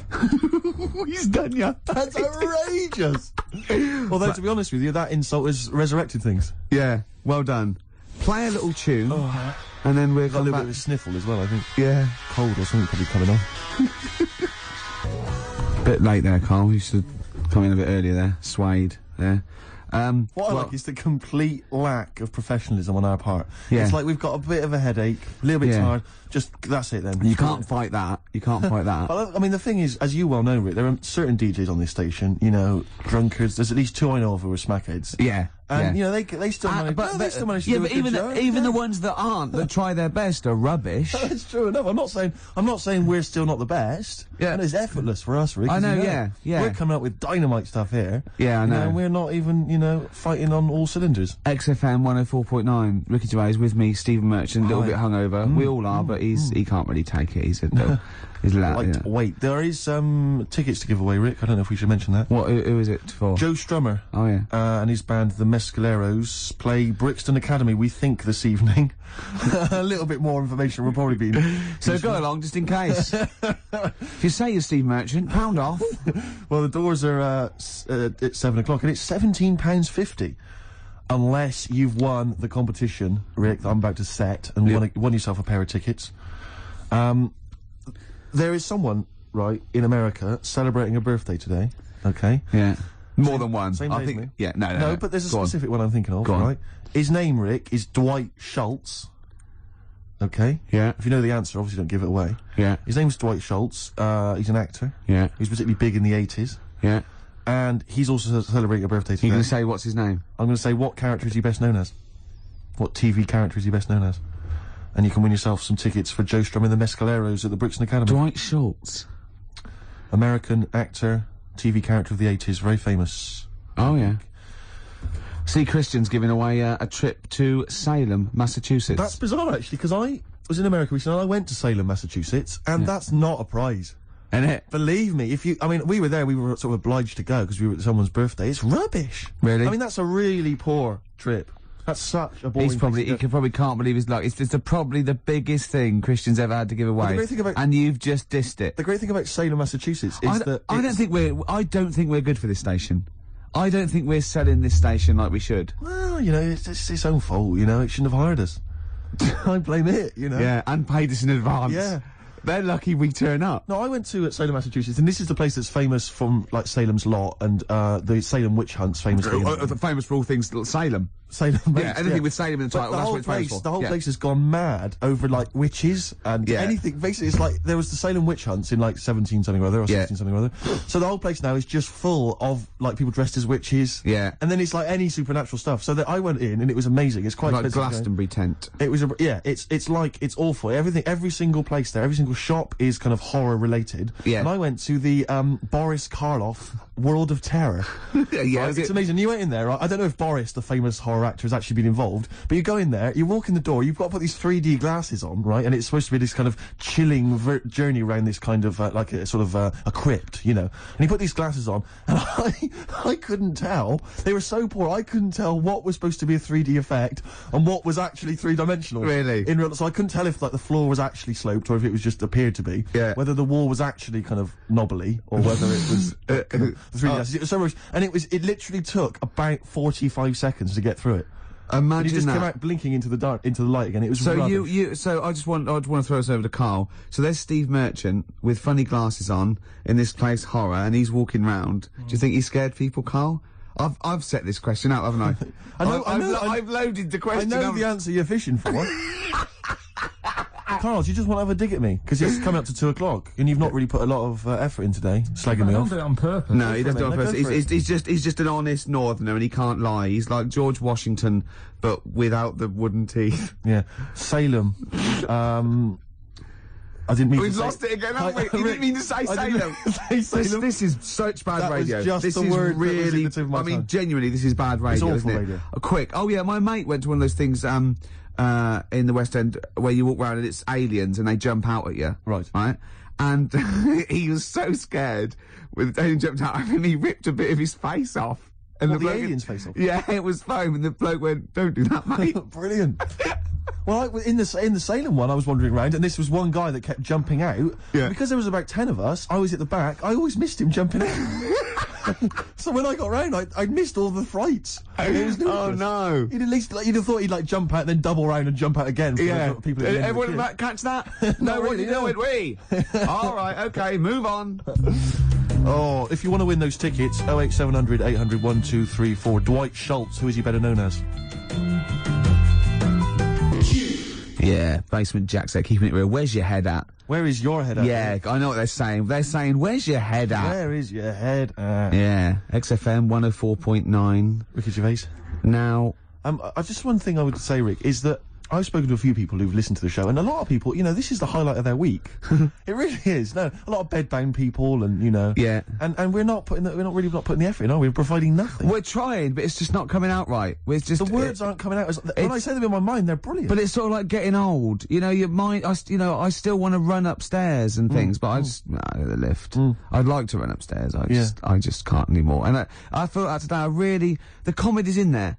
The interesting things and it's all in the head, and it has to go via the mouth. Yeah, that's it's just not working for me. But it is your birthday. You're 27. Happy birthday. Thanks. We're talking about. Can I tell you one of the best presents I ever had? Without doubt, all I ever wanted was a go-kart. This is true. I was like sort of 5, 6, 7, and I eventually for Christmas, I wasn't sort of spoiled in the sense that I got pocket money, but I always got what I wanted at Christmas eventually. Because, working class mothers, they'd get it out the catalogue and pay for it for the rest of the year. So I always got, I really, as many presents as anyone else. And I got this go-kart. It was a little red go-kart, and it was a pedal one. And I'd run home from school, and I'd be in it, and I'd get up and down the garden for hours. I had to come in from a tea, and this was fantastic. And this went on for like weeks and weeks and weeks through the summer. The next summer, it was just it was fantastic go-kart. I'd show off, and then one day I came home and I went. It was always at the back of the shed, sort of up against the shed. And I went in, I couldn't see it, and so I went to the back door. My mum was sort of like washing up with that, and I went, "Where's my go-kart?" I thought it hasn't been nicked. She went, "Your dad swapped it." Your dad swapped it? Yeah. I went, he what? And I was going to be brave, and I went, he what? She went, he swapped it for a wheelbarrow. And I could see she didn't approve of this, and she was thinking, I'm going to tell him, and then I'm going to, have this out. And I went, right. She went, it's your wheelbarrow. And I went to the back of the shed, and there was this wheelbarrow. He swapped it with a bloke called Jimmy Dublin, who he worked with. Jimmy Dublin? Yeah, I don't know. I think he was a respectable member of the community. He was fine. It was his libel. No, I think he was an Irish gentleman, and that's why he called him. That's why I don't know what his real name was.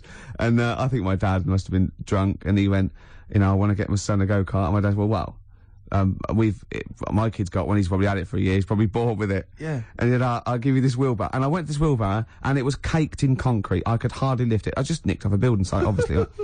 And I'd be there for hours trying to push this wheelbarrow up and down the garden, right?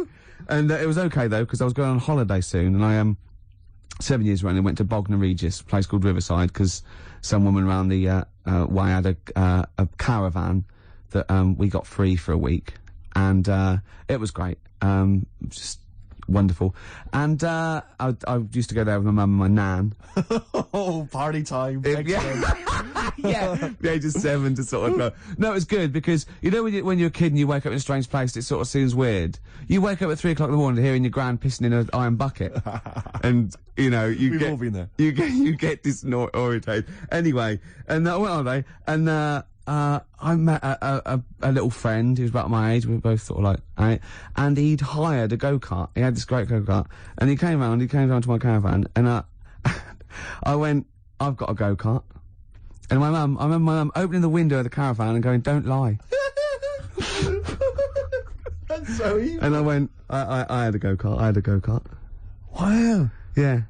Did you ever talk to your father about the fact you swapped it? No. You never mentioned it to him? No. You still got that wheelbarrow?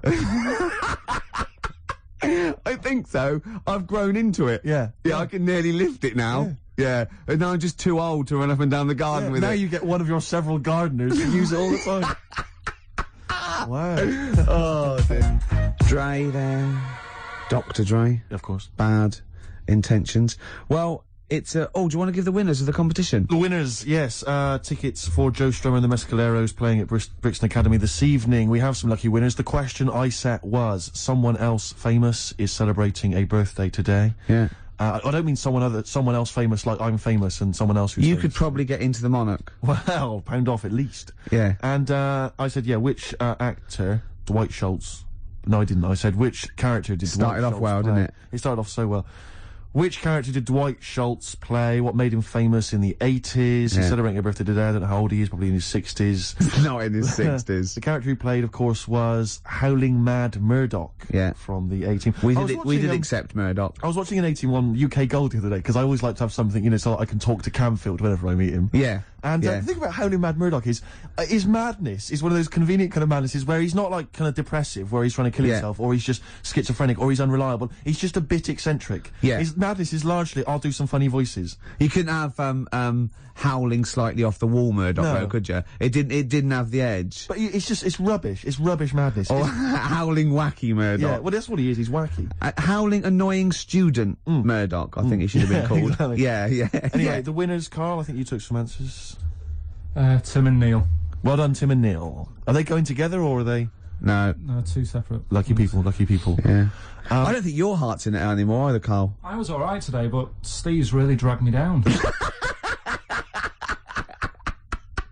Well, wait a minute, I just need to know why. No, do you know, like, people are being miserable around you? Yeah. I was full of beans when I came in. Yeah, but you got to remember last week you were really miserable and that really wound me up. Yeah, because he was having to do stuff. Because, you know, he'd been let down and they were worried about the next show. You were in a terrible mood. Yeah. Look at me like you songs. I wasn't like going off and lying on the settee looking ill, talking in that voice. Oh, he's done you again. I said just now, being quite friendly. Yeah, Carl, Steve. Carl, have you ever tried to get into the Monarch for free? Because I'll be honest, mate, it's not going to happen for you.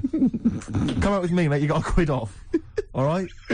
Oh. When you can get in places in Camden for free. Yeah, I'm all right. Yeah. Oh yeah, he's done you. Right now it's time for Song for the Lovers. Now this is one of my favourite songs of all time. You'll know this song better done by. That was nearly a sentence. Oh come on, that was nearly a sentence. What's his name? Glenn Campbell. It's Galveston. Oh yeah. This is the man who wrote it. This is the original. This is Jimmy Webb. Oh yeah.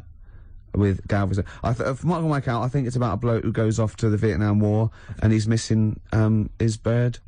And I've brought it down, haven't I? I've brought it down a tone by saying bird. It's a beautiful song. It was irony. Just play it. Galveston. It's beautiful.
I dream of Galveston.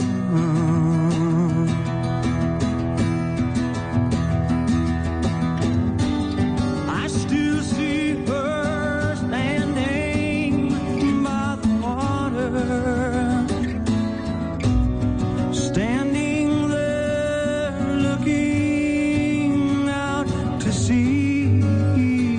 And is she waiting there for me on the beach where we used to run?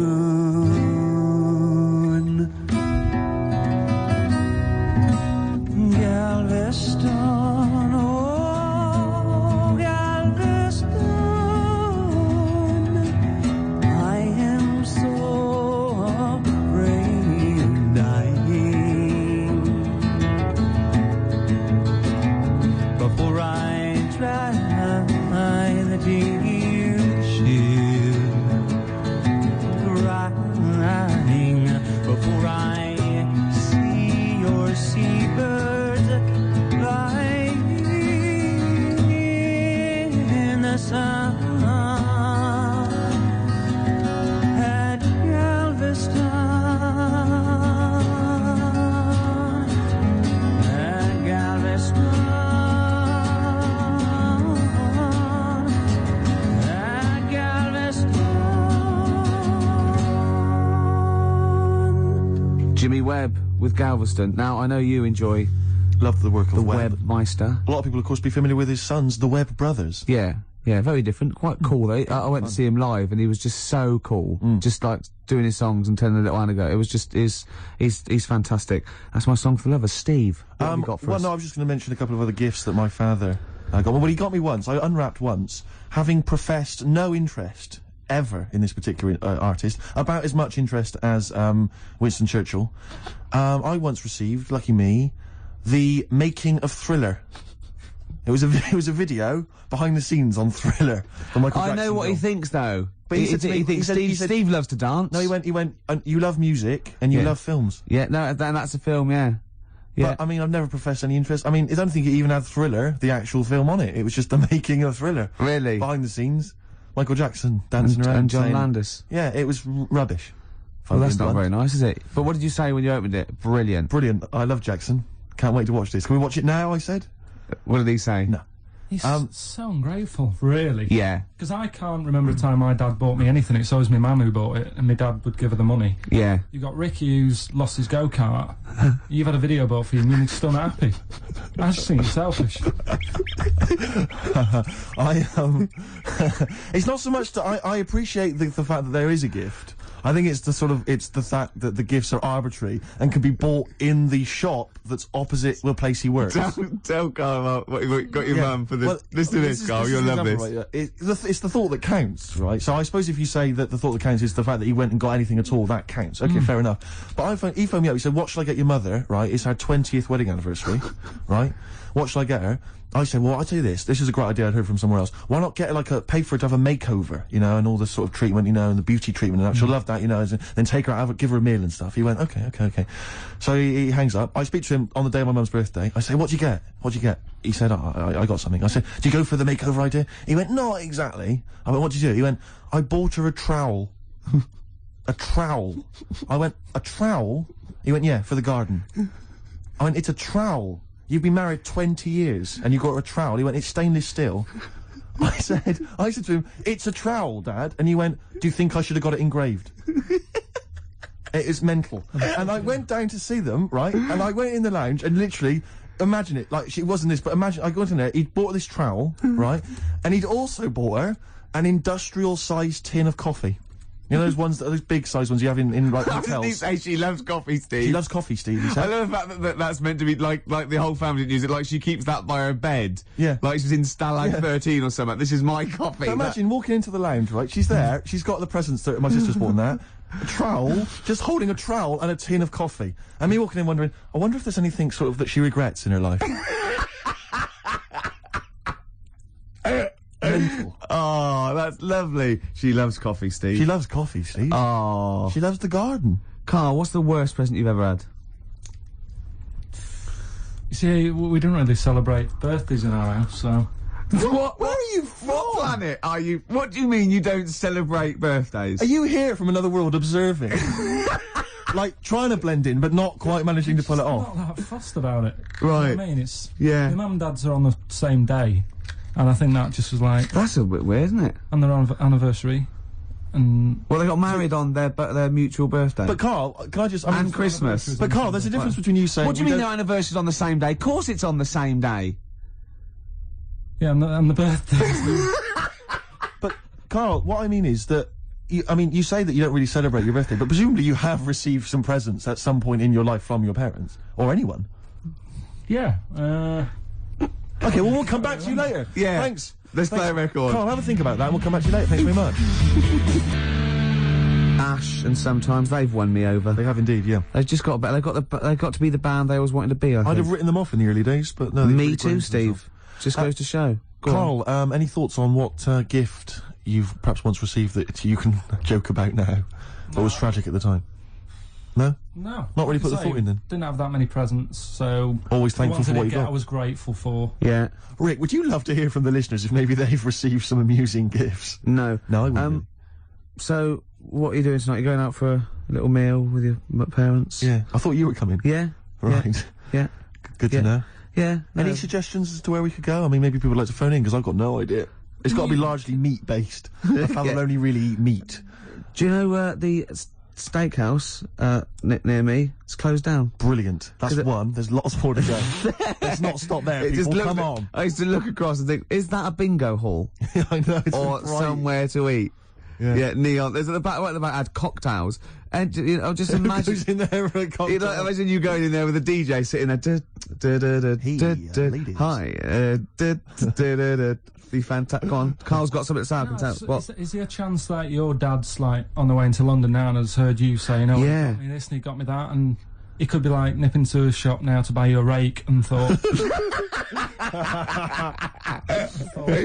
yeah, just think of that. Oh, that'd be terrible, wouldn't it? Or the making of the Bends. Yeah, he'll probably turn up and say, "I was going to get you a gift, Steve, but then I got high." And we'll all laugh. Cultural reference. Yeah. Right, this link has run out of steam again. Yes, but don't worry, because I can salvage it. Go on. Because it's time for Under the Covers. Cover me up. Oh, you got me Between the covers. Between the covers. I like covers. Cover songs. Yeah. And this was done by someone else. And it was... this week I'd like to play... I mean, we're all fans of Destiny's Child, Rick, and we're all fans of the song Say My Name. Yeah. But have any of us heard the Scottish band Spare Snare doing their version of it? I suspect not. Let's hear it now. Oh. Spare Snare doing their version of Say My Name by Destiny's Child. Rick, what did you make of it?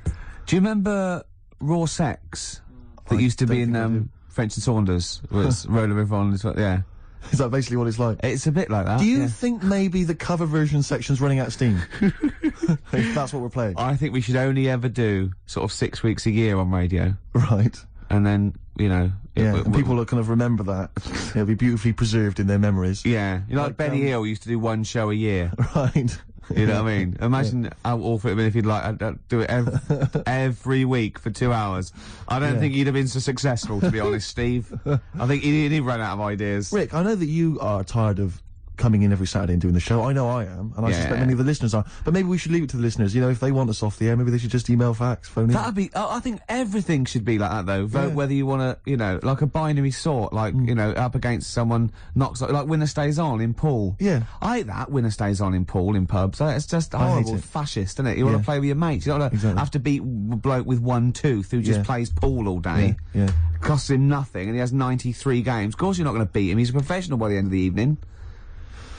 Okay. XFM 104.9. Oh, Merry Christmas. For Hero by Les Fleur. Great bloke, Les. Yeah. Worked with him in Blackpool. Weird. Had very high voice. Can't grow a beard. Yes. But, yeah. I'm joshing. Probably pronounced Les Fleur, innit? Les Fleur. Yeah. We know all that. Oh, we know that. You noticed all those huge posters advertising Christine O'Connell's breakfast show? They're all over the place now. They're mainly on the tube. You wouldn't know, Gervais. No. What with your driver and everything. Imagine if they'd spent the kind of money they must have spent on those advertising our show. I know. And those people were tuning in, and today's show is what they heard. I was actually thinking, right, because we do care in a way. Yeah. We couldn't get over it today, you know.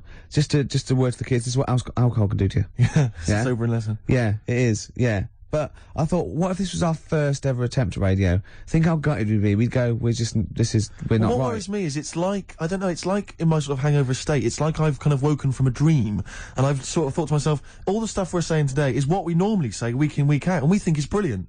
And it's today we've done it, and it's rubbish, and it's like we've seen the truth. Oh yeah, it might be. See, yeah, so an alcohol can just not as interesting or entertaining as we thought. See, yours could be BSE as well, though, because I know you're worried about that. In, I think. Yeah, because you just ate beef, didn't you, for the first 15 years? Largely just beef, yeah. Beef and milk. Yeah. Mainly uncooked. It was just, you know, they just wheel a cow in. From the cow. Yeah, just suckle it from the cow. Now we'll get complaints about that. We will indeed. I always wondered if Bruno Brooks ever got complaints, actually. When he once played Rage Against the Machine, Killing in the Name of, yeah, and he must have dozed off or something, because he didn't realise, all the swearing, you know, F you, I won't do what you told me, and he just left it playing. He probably wasn't And listening. It was the UK Top 40, and it was just, you know... He probably, of course, he probably did get complaints. Where is he now? Good point, doing internet radio, which is, of course, where we'll be next week. Yeah, if we buck our ideas up. Quick question. Go on. I just realised who Karl looks like. Moby. He does. Not the first person to say that. Yeah, suddenly just dawned on me then. Yeah. So if Moby's one of those people that I think is fantastic. Every time I see him, everything he says I agree with. He's lovely, and I just can't get into his music. It's bad. It's like I feel that it's like a mate you can't say, oh, I give it up, because I think he's fantastic, and I want to go, why don't you do something else? For more I bored myself then. If you've got a pop star that you'd like Ricky Gervais to pass comment on, why not get in touch? Yeah, that's Rick, what are your views on Rick Witter from Shed 7? Rick Witter, you know, I like their effort. Okay. I think he's quite, you know, got a nice hair. What about Chakademus and Pliers? What was their hit? Tease me, tease me, tease me. Anyway, more of that next time, I'm sure. Oh, that's it. Are we straight to the song for the ladies now? Yeah, song for the ladies. Yeah, should we just get it over with? Yeah, let's knock this on the head. Song for the ladies this week, one of the best tracks on Hour of the Bewilderbeast by Badly Drawn Boy. It's, of course, Magic in the Air for all the ladies. Bye. Sorry about that. We're going to really be good next week. Happy birthday, or? Happy birthday to you. But no, we're going to start work on next week's show. Really, from then on, it'll be year zero. Yeah.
XFM 104.9. Steve, just back announced that for us. Yeah, from the album Princess Superstar that was Princess Superstar and Untouchable Part 1. Did you enjoy it?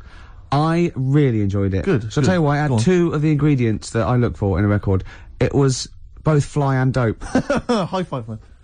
Yeah, you're sweet, man. Coming up, I've got my film review. Looking forward to it. It's a great one. It's a great film. I've got a song for the lovers any minute now. Sure. And probably loads more chat. Yeah, there will be. There will be. PJ Harvey, This Is Love, XFM 104.9. It's Ricky Gervais show, isn't it? With Steve Merchant. Yeah, but you're going to keep quiet now, Steve, because I've got to do my world-famous film review. Looking forward to it. Yeah. I know you criticise it, because you say I do sort of like films that aren't on, you know, current release, or that I sort of just do the plot, or, you know, but, you know... Have you taken that criticism on board? I have. Good. This week's Ricky Gervais film review is Jungle Book. The Jungle Book? Yeah. That was made in, what, 1968? I don't know, but listen, shut up, right? It's a good review, right? Right, for people who either have heard it or haven't, you know, you might learn something. Sure. Because it's sort of my take on it. Has the review begun yet, or...? No, no, it's good from now, yeah? Okay, go. Go. Right, the little kid, he's in the jungle, right, but he knows the bear and the panther, they're good friends, but... it's dangerous because you got to watch out the tiger and the snake. Now the reason is they don't mind him, but he's human and he can make fire. They can't. That's why he's sort of in demand, even though they've conquered the power of speech. They can't make fire. And then the orangutan gets him. Now he's in trouble. But the bear puts coconuts on and makes himself look like it. Then they fall off. They've got to get away. But then he meets a girl, and then they're not, you know. Okay. Do you write these yourself? Yeah. Or you don't get a professional to do it? Right. Oh, no. Okay. And what would you give that one out of 5? It's 9. That's a 9 out of 5. Strong review there. A strong film then for you. One again. And you'd recommend that for friends and family? Yeah. Okay. Just on video or DVD or in the cinema. Okay, good. All right. And the film again was? Jungle Book. Jungle Book. Jolly good. All right, thanks very much for that. Well, now it's time for a song for the lovers. This is the Smiths, and Last Night I Dreamt That Somebody Loved Me. Good. Okay, cool. Yeah, lovely.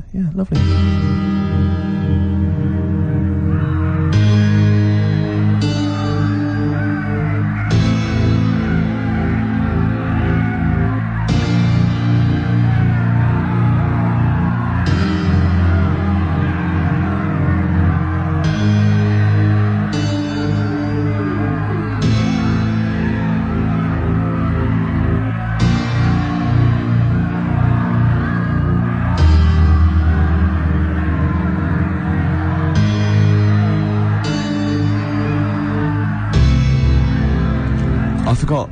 Go on. The elephants. Oh, well, that's going to ruin it for everyone. They won't understand what you're talking about. Yeah.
Smiths.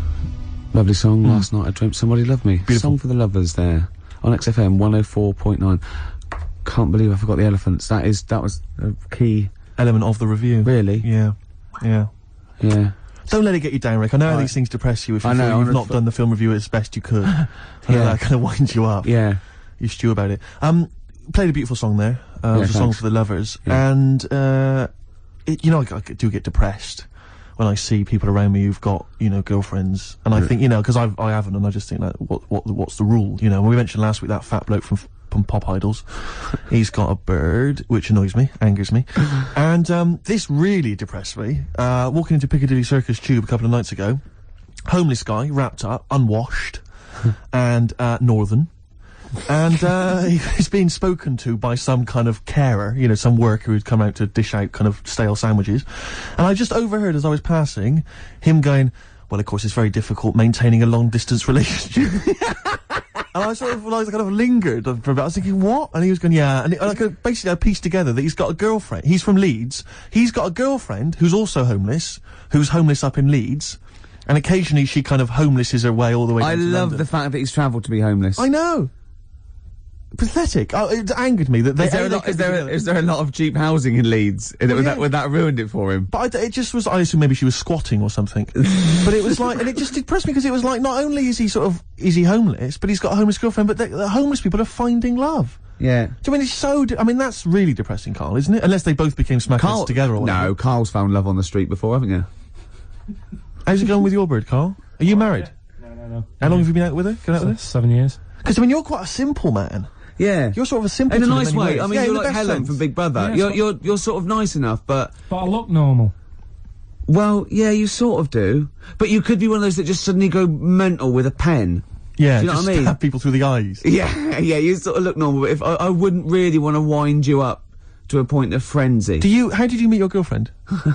Through work. What, through her work? What, you phoned up and said you worked at the same place. Oh, you're right. Yeah. You're quite an enigma, aren't you? Could you give us more on that? At work. You met her at work. What, she came in selling sandwiches? She was going through the bins outside. What do you mean you met her at work? Why are you having an attack on me? You're the one who's sad and lonely. No, he's done you again. He's done you again. But what I thought was interesting was I just scratched at him and he just went mental. Yeah, no, it's like a bear caught in a trap. It's funny, innit? You'll never learn. No, I was just interested to find out what the story was, because it might be a really romantic story. Well, it's not. All right, jeez. I love the fact he doesn't want to talk about his love affair. I was thinking about you in the week, and does it worry you? I mean, you sort of joke about it now, and we're talking about it in the office, is Steve really touchy about the way he looks? And oh, what's this? Where's that come from? He's done it again. He's done you again. And I was walking home the other night, and I was thinking about it. And do you worry that when you're old, you will be on your own? You did start it though, didn't you? Well, Carl, I'm glad you brought this up. Because because I mean, for me, a lightweight, frothy entertainment show on XFM on a Saturday afternoon is exactly the place where I want to discuss the desperate, lonely future that's inevitably coming my way. Oh, God. I'll tell you what will cheer you up and forget all that. A bit of Embrace. Oh, one of the most hated bands. Hives, Main Offender. Before that, Embrace, Make It Last. I know you don't like Embrace much, but that's a nice tune. Yeah. They do cut a nice little chorus. Sure. And I think their heart's in the right place. Okay. Yeah, very nice. What could you do better? I was mucking around. That's always fair. No, I was thinking there's not enough avant-garde stuff. I just did this, right? There's a little spring on the mic. What does that sound like? Does that sound good? I haven't got my headphones on. Does that sound good? It sounds brilliant. I was thinking of doing that and just sending it to John Peel. It's good. Maybe some samples of politicians going, "We will not." I feel it's more a B-side at the moment, but I mean it's strong. I think it could work that up. But that's without strings or anything. Without sure, that's without that's just kind of a basic demo. Yeah, when you've worked that up with a decent producer. Yeah. Man alive. Still coming. We got Radiohead. We've got what are these fellas doing? There's a couple it's quite noisy, it's just distracting. Yeah, there's a couple of fellas behind us, taking pictures. I don't know why it takes two of them. I think one of them just got, a couple of hours out of the office. Yeah. They're from the, what are you from, X-Mag? X-Ray. X-Ray. What's X-Ray? It's the XFM magazine, Steve. The XFM what? Magazine? And where's that where, is this available in shops? Is it just a giveaway thing? It's kind of giveaway. bit of information on bands. Right. Gigs are coming. How is it available? Who gets it? It's in top magazines. You're really selling it, Carl. You're obviously a fan of the magazine. It's all right. Yeah. I don't want to make it. This seems now like you've said, let's pretend we don't know what it is. You sell it on air, make it sound... I don't know what it is. Well, I'll show you later. Okay, cool. And if people want a copy of it, they can go to the website and subscribe and you get it for free. That's all right. Yeah. Cool. And you're going to be in it. And we're going to be in it. Centre pages. I don't look my best. I don't dress for radio. And, you know... Well, it's okay, because I'm photogenic, so I'll make up for whatever you, I'll push you forward. Rick, I don't know if you were aware of this, but we have some tickets to give away. Is your favourite band Marquis Smith's The Fall? It is, yeah. I thought it was. And is your favourite venue the Kentish Town Forum? Oh, I'd see anything there. I'd see The Fall anywhere, and I'd see anything there. So if you're telling me The Fall are there, we're not giving away, Steve. I'd like those for myself. Rick, I'm just trying to remember if your favourite support act of late is Schindler. Oh, no, I hate them. I'm not going. Give them away. Okay, so the doors are at 7:30. Doesn't say when it is. Tonight. I'm only joking, Schindler. I'm only joking, by the way. Schindler, the lads in Schindler, if they think I'm being a little bit nasty. It's tonight, it's 7:30, the tickets are £11.50 in advance. I'm assuming there's probably some still left, but we have some to give away. How many have we got to give away? It just says... 3 pairs. 3 pairs, is it? Talking of Schindler, you know the people that make lifts? Or I think escalators as well. Oh, yeah. If you notice, like in the bottom of a lift, it always says Schindler. It's always made by some organisation called Schindler. Do you think it's the same Schindler? Like from Schindler's List? So it's Schindler's Lifts. Schindler's Lifts. And it was passed down wrong. No, I didn't make a list. Yeah. I made lifts. Yeah, You're joking. Spielberg was going, I've made a whole film about it. It was 3 hours, it was in black and white, for God's sake. Was it, where'd you get the lifts? There was no lifts in it. I thought it was a list you made. No, I made lifts. Oh. Anyway, next time we're in the lift, check that out, that is true. Anyway, we've got 3 tickets for the, 3 pairs of tickets for the Fall who are performing tonight at Kentish Town Forum. If you'd like to win them, here's a question for you. Which Radio 1, rival station, which Radio 1 personality used to be a member of the Fall? If you know, then you can get in touch on 08700 800 1234. Or it's ricky.gervais@xfm.co.uk. Is it Chris Moyles? I don't want to give it away. Is it John Peel? I don't want to give it away. Okay. I don't want to give it away. Okay. But 2 words for you. Emma B. XFM would like to apologise for material broadcast on November the 8th on The Breakfast Show with Christian O'Connell. The show featured the comedian and author Ben Elton. XFM would like to point out that during live interviews, we cannot realistically expect to control the language and content of our guest material. However, Christian would like to offer a full and frank apology for the fact Mr. Elton appeared to have overdosed on the Arcel tablets that morning. Christian would like you to know that the Dullard will never be on again. We really are sorry. This is XFM.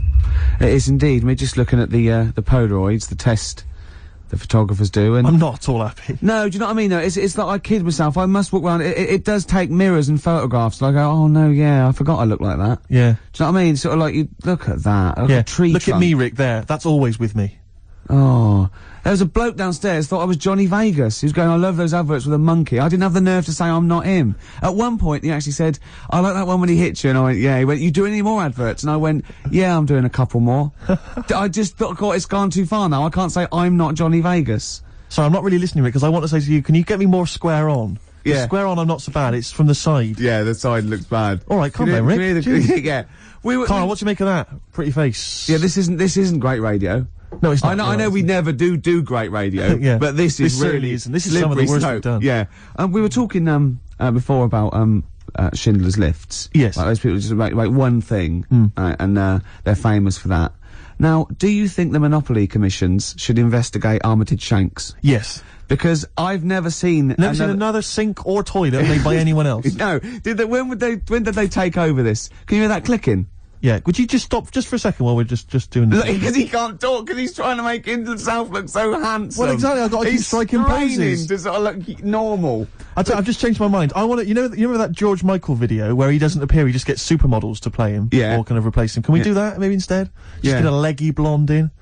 That'd be fine. In our place, like 5 people. Exactly. Instead of, this is Steve. Exactly. But he looks like 5 women. Yeah, no, that is Steve. And so you were talking about Shanks. Yeah, Shanks, Armitage. They've got it sewn up. They've sewn it. They have, haven't they? Yeah. When do they sort of like get I don't know who the Shanks people are. I don't think they make anything else, though. I've never seen them making anything else other than lavatories and sinks. They seem to have got that. So who went, we're gonna make so many urinals that there's gonna be too many urinals. No one's gonna have a look in. When anyone's out having a slash, they're just gonna be thinking, Armitage But Shanks. presumably there's someone called Armitage Shanks who's got his name all over that. You know, whenever you meet him, you're just thinking, I've had a Waz. On Armitage Shanks. On Armitage Shanks. Is Waz a word? We can say Waz, can't we? Yeah, or piss, or slash. Yeah, either of them's fine. Oh. U2, Walk On. See, I like U2 again now. I liked them sort of, you know, in the very early days. And I hated them for about 15 years. And then the last album, this, and Beautiful Day, I think really good. Thanks for that. They've lost all their pomposity, don't you think? I saw one of them saying that he felt this was the best album they've ever made. I tell you what, I'm not going to argue with him, whoever it was, Steve. Could well have been The Edge, not sure. Could have been Larry Mullen. Real name David Evans. Really? Yeah. Interesting. Yeah. Rick, you may recall that some time ago we gave people the opportunity to win some tickets for The Fall performing live at the Kentish Town Forum this evening. Supported by Schindler. I know you're a big fan of them. And we have some winners. I could have made more lifts. The question I set was, which Radio 1 personality used to be a member of The Fall? We did have some wrong answers. Wrong answers included Gary Davis. Oh, I imagine him in The Fall. Oh, that is brilliant. Noel Edmonds. And of course, Ed Stewpot Stewart. Oh, what's happened to Noel Edmonds? What's happened to lovely Nolly? Noel's just utterly doomed, isn't he? No one will employ him now, it seems. Well, we don't know that. That's probably libelous. How is that libelous? Well, he might be turning down stuff and therefore might be sort of waiting for a big comeback with Noel's House Party 2002 for all you know. No, you're right, it is libelous. Thanks for pointing that out, Rick. In case there are any lawyers thinking that's not libelous. No, actually, good point. Yeah. So the winners are Minna, who's from Finland, apparently, according to these notes here. Minna. Why is that funny? Well, how would she have called him from Finland? Well, no, when someone says, where are you from, she might have been here for, like, a year. I go, well, Finland. Well, I've embarrassed myself. Sorry about that, Rick. Thanks for tearing me apart. That was fascinating radio. Vinny's also won. He's from Surrey. Imagine coming from Surrey. And Tom Prince from Camden. What a great name. Tom Prince. They're all the lucky winners. I think we've lost it. No, I was really good. The first few weeks, thought, and even the first hour. But this last 20 minutes, I feel that I've bored myself. Yeah. What's happened? I think it's because you keep picking me up on every single thing I say. It can't help, surely. And then if it's not you, it's Carl having a go. Yeah, but he's more going for your looks. I'm more working on your personality. Right, sure. But together... So it's my fault now that the show's going No, downhill. but it's like, you know, we're sort of like your mentors. You've got to be harsh. It's like, you're like Eliza Doolittle. And we've got lots of little stylists in, like they do with, like, you know, makeovers and that, all that, faking it. They get in, like, me and Carl's working on your looks, I'm doing your personality, we're gonna get, like, stylists in and, you know, coaches, and then you have to do a date, and the woman has to, and there's 3 other blokes, and she has to work out what the freak amongst them is, and you've got to go, no one voted for you as the freak. Yeah, Rick, I've known you for 3 years. I don't think you count for that job. Groove Armada, Superstyle on XFM 104.9. It's nearly the end of the show, Steve. It is. I'm going to try harder next week. Yeah. I mean, it started off well, and then I didn't get bored, I couldn't concentrate. I know what you mean, I thought I tried hard early on with the anecdotes that embarrassed me and which Carl just used as well, venom. I had the funny bullshit t-shirt I had, and the, you know... I had the woman, you know, walking around in my clumpy shoes. I had the washing with me. Oh, they were classic anecdotes, Rick. Oh, I love the first hour. I love the first hour. There should definitely be a sort of show on Saturday evenings on XFM with Kate Thornton and Richard Blackwood. Blackwood would be good. Moyles in, going... Just remembering the first hour, they used to... Oh, it'd be great, wouldn't it? That'd be lovely. Oh, it'd be amazing. There's people taking our photographs, which I'm not happy with, I'll be honest. I'm gonna have someone fired. I know you've... I'm only joking. He stopped. I was only joking. Oh, I've offended someone, which I don't like to do. And then we all the stuff about, I'm worried I'm worried because I didn't know that the photos were going to be taken, that we won't seem quite as hip and down with the kids as we thought we would, on account of wearing these tuxedos. I'm telling you now, that is ironic. We are down by law. This next track is Ice Cube. It Was a Good Day. It's my selection for the hip-hop track. Yeah. As you know, we want to spread the word of... a lot of people don't seem to realise that hip-hop is music as well, and it's out there, and it should be enjoyed by kids. And it's, at the moment, it's kind of quite an eclectic thing, you know, it's very underground. Yeah. We're trying to bring it into the mainstream. Yeah, and in this, you know, Cube says it was a good day, you know, simple things like he didn't use his AK. That's the sort of world he lives in. That's what he's trying to get across. And it talks to you about your life. Sure. Yeah, respect it.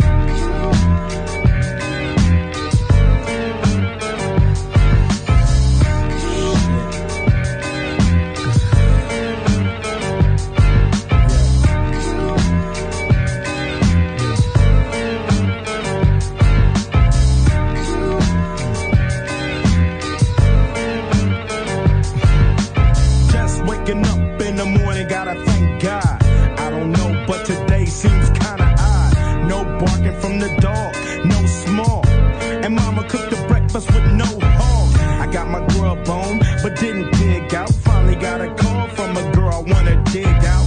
So hooked it up for later as I hit the dough. Thinking, will I live another 24? I gotta go, cause I got me a drop top. And if I hit the switch, I can make the ass drop. Had to stop at a red light, looking in my mirror, not a jacker in sight. And everything is alright. I got a beat from Kim, and she can f all night. Called up the homies and I'm asking y'all, which part are y'all playing basketball? Get me on the court and I'm troubled. Last week, the round and got a triple-double. Freaking every way like MJ. I can't believe today was a good day.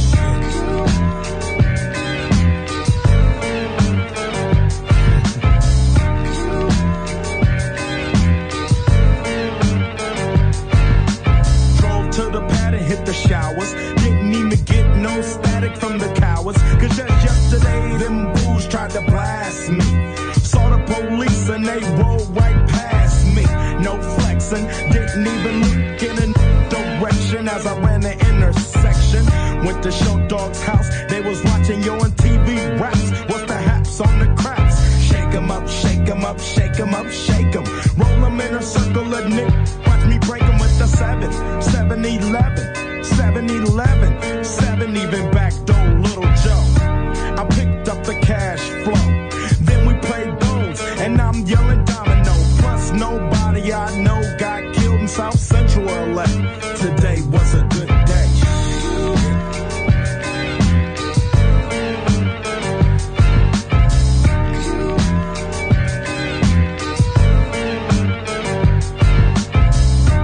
Left my house paid, picked up a girl, been trying to f since the 12th grade. It's ironic, I had the boo, she had the chronic. The Lakers beat the Supersonics. I felt on the big fat f, pulled out the jammy and killed them. And my runs deep, so deep, put her to sleep. Woke her up around 1. She didn't hesitate to call Ice Cube the Top Gun. Drove her to the pad and I'm coasting. Took another sip of the potion, hit the 3-wheel motion. I was glad everything had worked out. Dropped her ass off and then chirped out. Today was like one of those fly dreams. Didn't even see a berry flashing those high beams. No helicopter looking for a murder. 2 in the morning, got the fat burger. Even saw the lights of the Goodyear blimp, and it read Ice Cube's a pimp. Drunk as hell, but no throwing up. Halfway home, and my page is still blowing up. Today I didn't even have to use my AK. I gotta say it was a good day.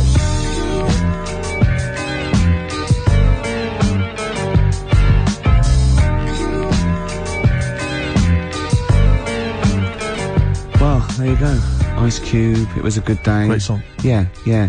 Well, you've got a great song coming up as well. I have indeed. It's the song for the ladies, Rick. We'll leave people with that. Have you seen the film Magnolia? I have. It's one of the most underrated movies. It didn't get a single Oscar nomination. It's absolutely fantastic. Breathtaking cinema. Yeah, it's made fantastic. by the guy that made Boogie Nights. Absolutely fantastic. Tom Cruise is in it, loads of people. And the soundtrack is entirely written by Amy Mann. Now, I don't know if she's normally the sort of person they play on XFM, but she's a singer-songwriter of great skill, I think. Yeah. And this is a song that features in one of the most breathtaking moments in the film. It's amazing when they all sing. Sequence. Yeah, it all brings it together. It is, you know, we won't come across, obviously. No, here, but it nevertheless is a good song. song. It's called Wise Up. We'll be playing that in a second. But otherwise, Rick, that's it, isn't it? That is it. What will you be doing tonight, Steve? What are we doing tonight, Rick? Probably gonna be, staying in. Yeah, yeah. Oh, yeah. Yeah, what, and doing what? Watching some telly. Oh, yeah. That's not all if I know you. Did I see a couple of cans of weak lager in your carrier bag? I did sneak them in, yeah. You're not going to drink them both tonight, are you? What are you, my mother? Okay, chill out, do what you want. Will you be sleeping alone again? If I play my cards right. Will you be having a little tug just to get yourself off to sleep? I'll probably have a couple of tugs. If there's something saucy on Channel 5, I will. XFM 104.9. Here's Wise Up. Amy Mann, enjoy it.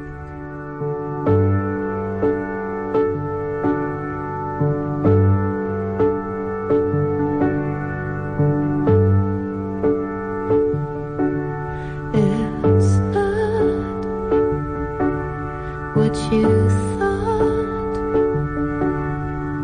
when you first began it.